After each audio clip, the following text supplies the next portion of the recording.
A core feature of borderline personality disorder is fear of abandonment. It's also one of the 9 symptoms of BPD. But what does that actually mean? A big misconception is that if you feel anxious when someone leaves, that automatically means you meet criteria for BPD. Not true. That might just mean you have an anxious attachment style, and while anxious attachment can involve fear of abandonment, it is not the same thing. So, what actually makes fear of abandonment a BPD symptom?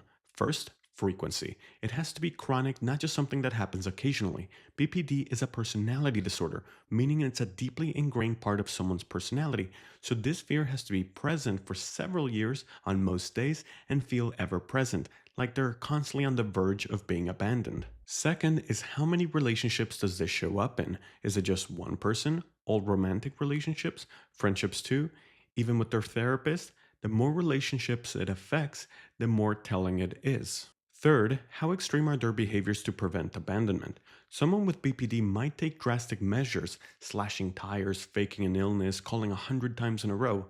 Most people will try to repair a relationship when someone they care about pulls away, but it's the extreme nature of the reaction that matters. Put all of this together, and that's how you determine if someone meets the fear of abandonment symptom for BPD.